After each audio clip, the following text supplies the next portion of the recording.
For me, bees are revolutionaries. Bees can help us to change the system and change the world. Bees are said to be the most valuable pollinators of crops worldwide. Here, Boot Bee tries to provide them a safe place in the city without pesticides. Oliver Maxwell is the founder of Boot Bee in Copenhagen, which manages the honeybees on various rooftops around the city. So this is the map that our beekeepers use when they're looking after the bees around the city. And we have around 30 sites, so each one has a little pin, and then we planned it out so that they each get a visit around once a week. Bees are absolutely fascinating creatures, and human beings have been fascinated by bees for 25,000 years or even longer. There's no country in the world, there's no culture in the world that doesn't have a special place for beekeeping and honey as a way of bringing people together and a way of changing the way we look in the environment. Despite this importance, there's evidence that human activity may be negatively affecting the bee population. The decline of bees is a tragedy. It is something that is deeply saddening.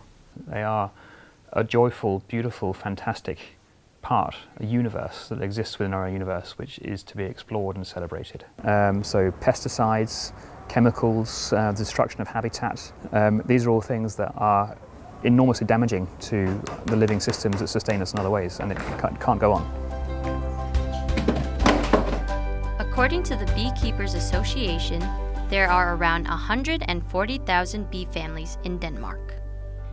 The pollination by honeybees represent a value of 80 million euros per year, which accounts for 70% of plants. However, evidence shows that there is a decline in the bee population, including wild bees. It is known that neonicotinoid pesticides, which account for 25% of the global agrochemical market, are harmful to the pollinators.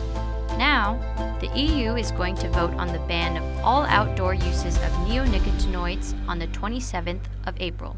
When it comes to the use of neonicotinoids, most farmers have their own opinion. We are now here located at the Resilient Farm in Valtee. Let's find out what this farmer thinks. Teresa Fresiu is a farmer from Italy. She is also a beekeeper, but her bees did not survive through the harsh winter. Teresa started organic farming 2 years ago. She believes that neonics should be banned. So I think it makes sense. Without bees, you cannot have pollination, so you don't have production. Why we use this product is mainly to produce feeding for livestock. So we have to be concerned and evaluate much better empirical data coming from the field. And using a precaution principle, I think is the right way to follow. However, the Danish Agriculture and Food Council has a different opinion. Søren Thorndal Jorgensen and Thomas Holst, who serve as representatives from the council, think the ban has gone too far. So for instance, the EU Commission has proposed a ban in crops that does not flower. So we think that it should be restricted to areas where there is risk for the bees. Bees are disappearing and being replaced by crops that does not flower. And therefore, actually the end situation might be even worse for the bees. So far we have extremely low food prices in Europe.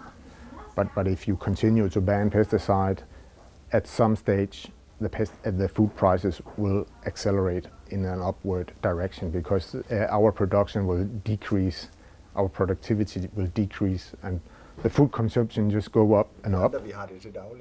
We have had we have had neonics for the last 20 years, and it's only the last 5 or 6 years we have seen some problems with decline in beehives.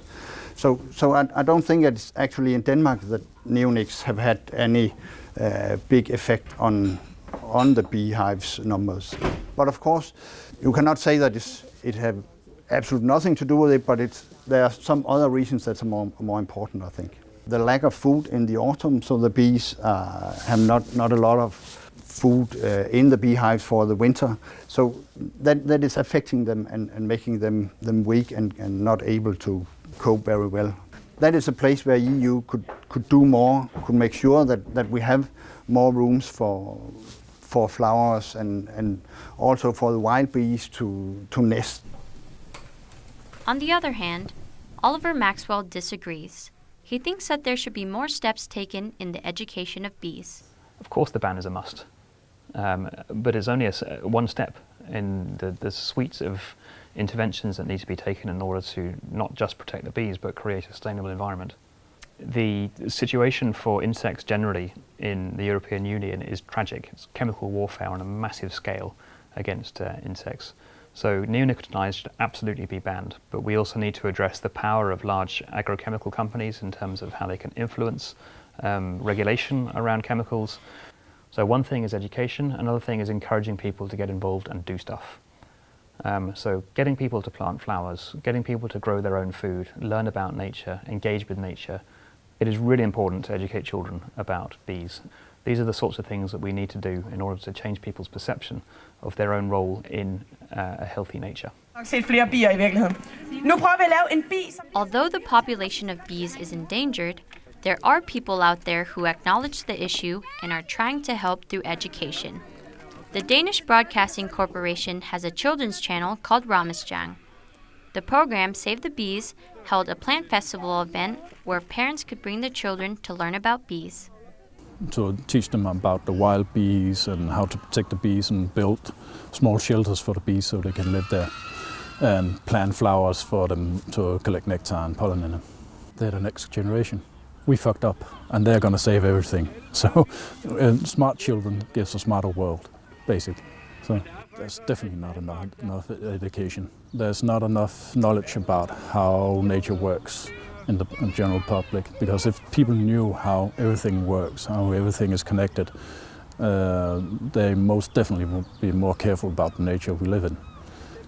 So more education, more talks, more events like this on how the entire world works, how bees and flowers and animals and human beings coexist. That will give us a better world and a better understanding for why we need to protect our nature. Milton is a child ambassador for Save the Bees. Let's see what he has to say. Bier betyder noget for mig, fordi de bestøver blomster, som giver os ilt, så vi kan leve. Og så giver de blomster, som er flotte og dufter. Lave det her program, jeg vil gøre det for at hjælpe bierne, og så måske plante lidt blomster, eller måske det gør jeg vist. Although steps are being taken to save the bees, there is still more that we can do. It's one of the most sort of urgent crises facing us is to make sure that there is also space for insects in European agriculture. But if bees can get people to see nature in a new way and see each other in a new way, then that's a good start.